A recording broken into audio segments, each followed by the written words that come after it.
Hi guys, it's Andy from Plug-in Stations. We've got something different today. We're testing 3 engineers to see if they can complete a fault finding board. I've got an inspection schedule for them to fill out, so that needs to be filled out entirely. There will be some faults on it, so we're going to see if they can find the faults on the inspection schedule, and then I'm going to ask them to look at observations and give us the classification codes for the observations, and the winner is going to get to spin the birthday wheel at the end of this. So good luck, guys. Just working out what exactly we're working with on the test. So writing out schedule is quite important. It's a universal thing with electricians. One of the first things I've noticed on here is that we have 2 B32 breakers, one of which is a ring, which is fine. However, we have a lighting circuit here which is being fed by a B32. Ideally, what we would like to see is a 6 amp or a 10 amp, to be on a 6 or a 10 amp. So we're going to take a ZE reading first. To take a ZE reading, a true ZE reading, we want to disconnect the main earth, which is in there somewhere. So for the purposes of this is the main tails have been fed, running with a 2.5. Ideally, we would want to see tails supplying boards running in 25 mil. So those are grossly undersized and something that we would be putting onto our observations on the certificate.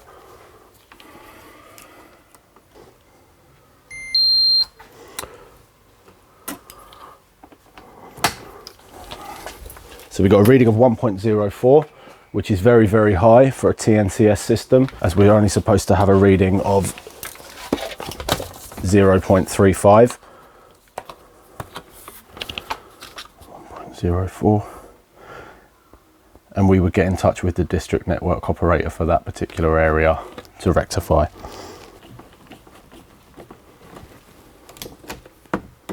Next is the ring circuit. With the ring circuit, we're now doing end-to-end testing the continuity of all conductors on that circuit. So line, neutral, and earth.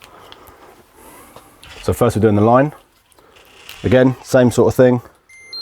Okay, we've nulled our leads.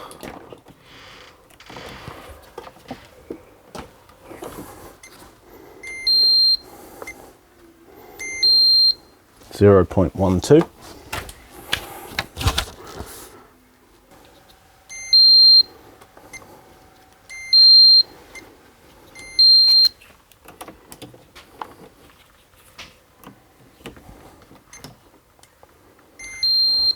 We have an open circuit, which is odd. Okay, tested that twice now.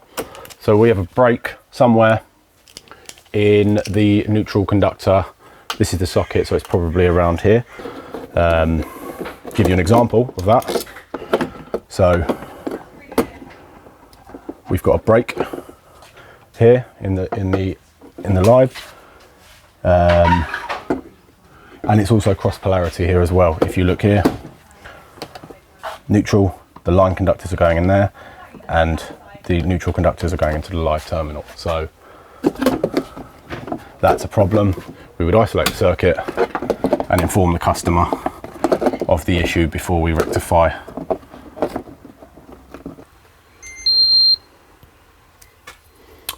So if we go between live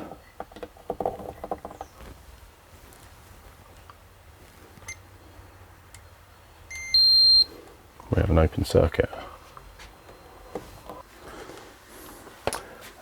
Bus bar cover missing, which is here, so that's a C3 because it's inside the board, and if the board cover was on, only a competent persons would be working here and they would see it. The brake in the neutral, I think they'll do all right. When you're under pressure like this, this is a similar sort of environment to being in the 2391, and you think 25 minutes is enough time.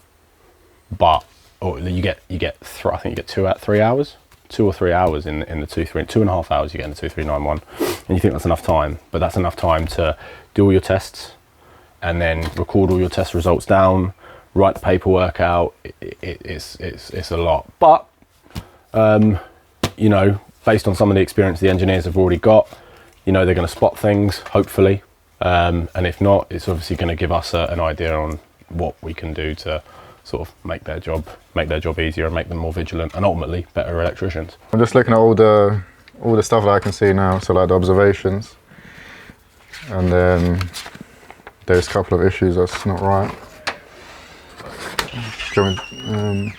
So this looks like it's the water bonding, but you can see it's loose. So that's classified as C3 because it is potentially dangerous. But there's room for improvement. And then if you look at the cable's undersized, it should be the same size as this, which is 16 mil. Once you start opening all of these and you start doing live tests, then you'll know what's really going on. But this is just the visual inspection. So I've taken this off because obviously it's loose. And here you can see that the earth hasn't got any sleeving around, so that could be potentially dangerous. And so when you got lights like this, there should be a brown sleeve over the blue to tell you that it's being used as a switch line. So we found a hole that's bigger than, I think 20, it's like 2 mil. Like if the hole's bigger than 2 mil, that's a straight fail because the fire rating's not how it's by the manufacturer.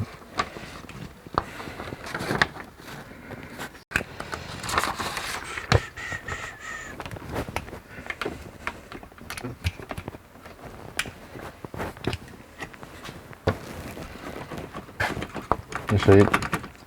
So the buzz bar's not in properly, it's loose. So that's also a C2. Potentially a C3, probably a C1.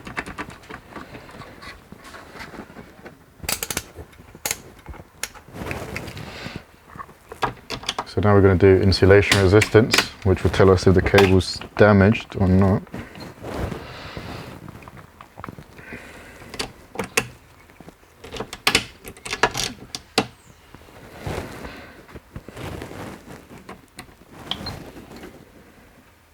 So it tells you if the ring is continuous, because if there is a break, that means there's either a loose connection somewhere or the cable's damaged or something else really. But that's the thing, when you say that, it just makes you more nervous. So for an EICR, you're looking at least like an hour to an hour and a half, depending how bad the installation is. That was loose. Nice, snapped up. I mean, the ones I found now, but you won't know until I open these up, and that one as well. So,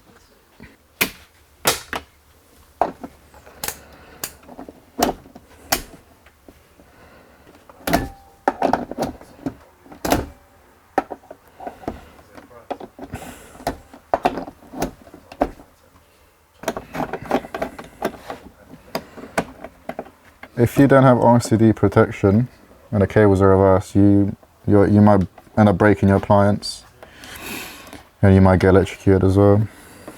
You see like here, the neutral's in live, so that's not good. Always check if the connections are tight.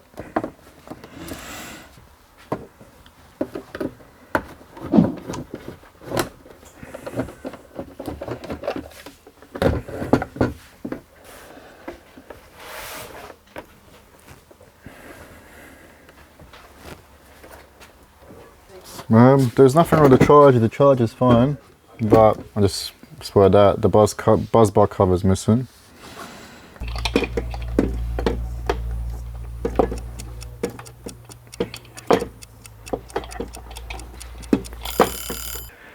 But yeah, that's it. It all went good to be fair, but this is what's bugging me out. So I think the cable's damaged somewhere, or all I had to do was pull it a bit more as well. Now, one thing to consider with any EV is home charging. You don't want to be the person scrambling for a public charger at 2 a.m. Seriously, waking up to a fully charged car is like starting your day without a full cup of coffee. It just makes everything easier. And that brings me to the sponsor of today's video, Plug-in Stations. The team at Plug-in Stations are experts when it comes to EV charger installations. Whether you're getting your first EV charger or adding an additional EV charger to your home, they make the whole process smooth and stress-free. From helping you pick the right charger to a quick and tidy installation, they've got you covered. So if you're looking to make the leap into home charging, check them out at plugin-stations.com. Right. Well, I've got a three-way Amendment 3 consumer unit with a 63 amp, 30 milliamp RCD, 100 amp main switch. I'm not entirely sure if this is, yeah, nothing live at the moment. I'm going to do an insulation resistance test on, so I'm going to do a continuity test on this circuit here, which I'm going to assume is this cooker switch here.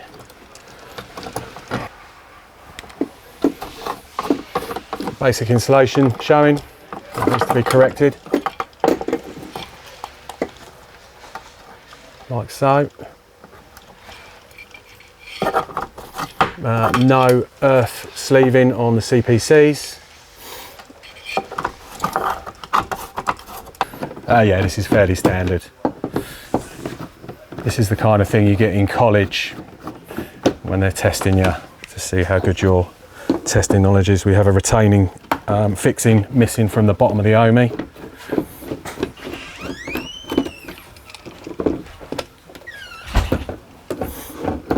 Okay, circuit 1 is a BS 60898 MCB that is supplying the EV charger. Just going to link out R1 and R2.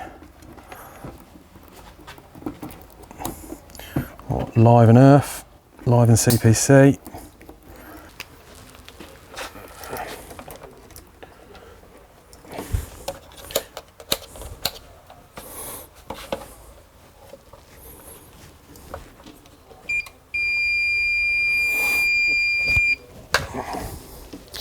Continuity reading of 0.28 ohms. So insulation resistance test, just testing between live and earth, and that's greater than 200 or 999. Live and neutral, same again, greater than 200 or 999. And earth and neutral, same again, 200 or 999. So that's fine. Why? Because you're stress testing the cables to make sure that the insulation is in good condition. I've done a polarity check by way of my R1 plus R2.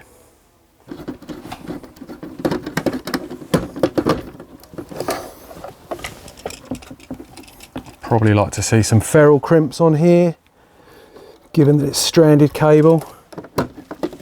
Something like that. Something like that.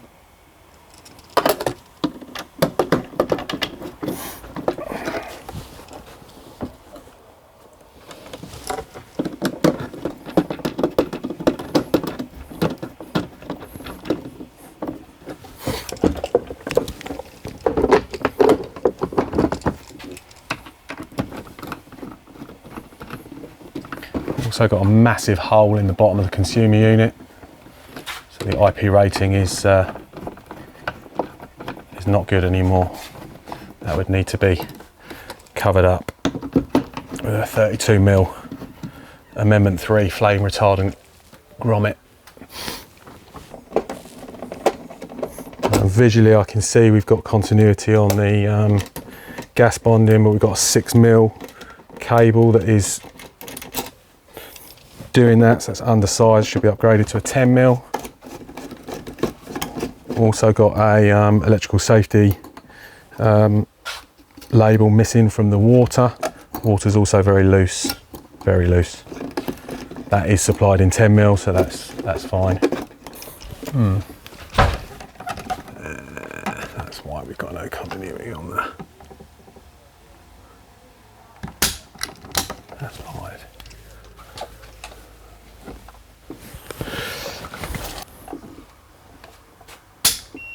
Okay, that is our switch that's supplying this board. So I'm going to close that back off again because that is actually live.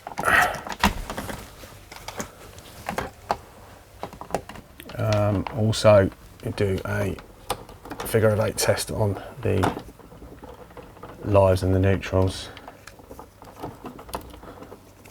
But as I've only got one socket here, that is a pointless test, so I will bypass doing that. But usually you would do figure of 8, live and neutrals, multiple sockets. You should have the same resistance across all sockets unless it's a spur. R1 and R2 together, or live and earth together.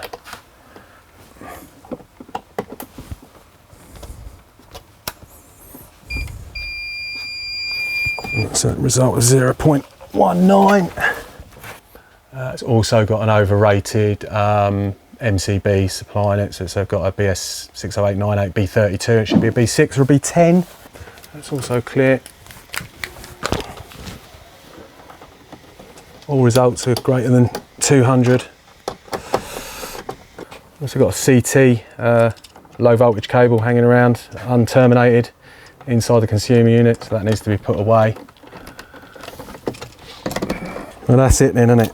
35.6.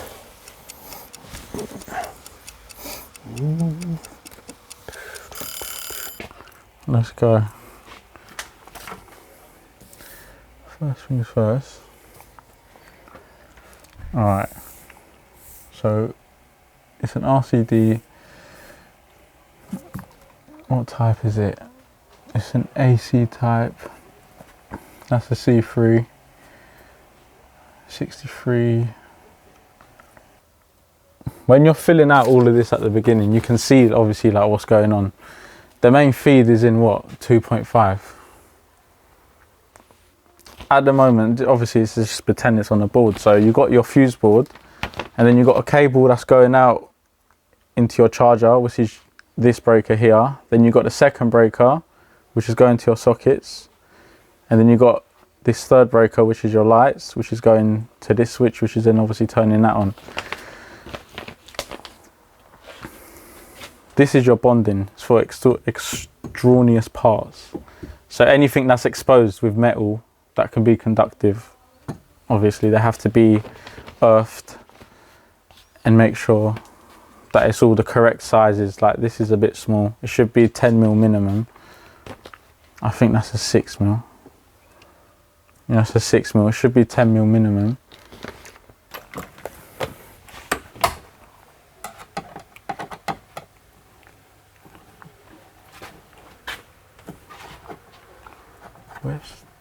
Where's the main earth?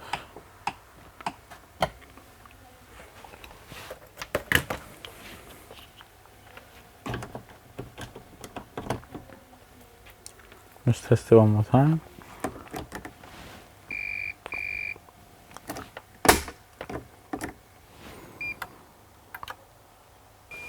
There's continuity, but it's really low, and the reason for that is because it's literally right there. But we have to make sure that all of them have got continuity. So the neutral's got no continuity. So that fails that. The earth's got continuity. So we want to test these. To double check that there's a ring. But because these didn't have any continuity, so we won't get anything. But what we will do is get it with the earth.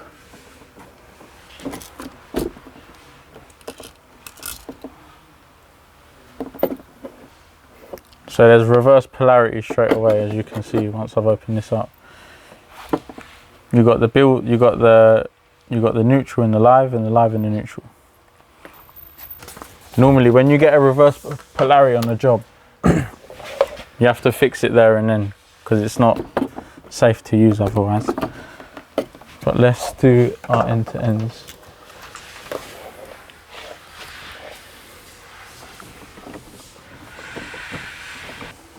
I think it's these two.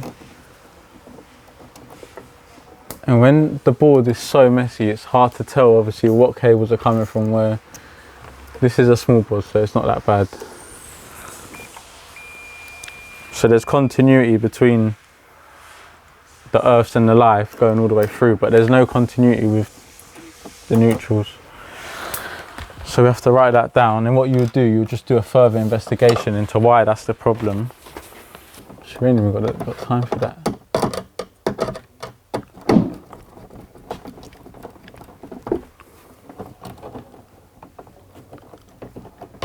Let's just do a rago quick one. Alright.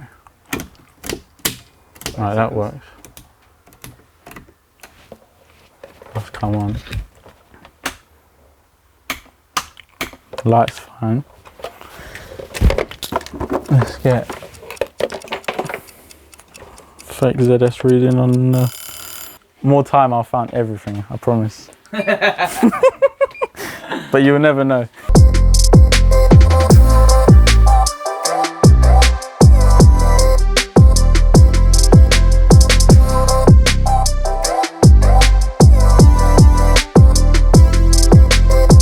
Hi guys, so we've got the results in of our competition.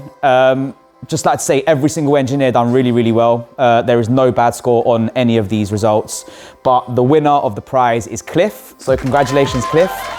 Cliff managed to answer the whole schedule correct, got everything there, and he managed to pinpoint 13 out of 18 observations correctly. So well done, Cliff. So here is your birthday wheel spin.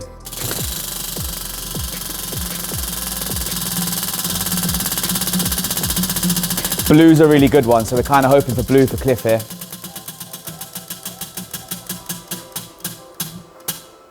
Yes! It's a paid day holiday for Cliff. Smashed it, mate. Thank you for watching. Please like our video, share with friends for more content like this. Thank you.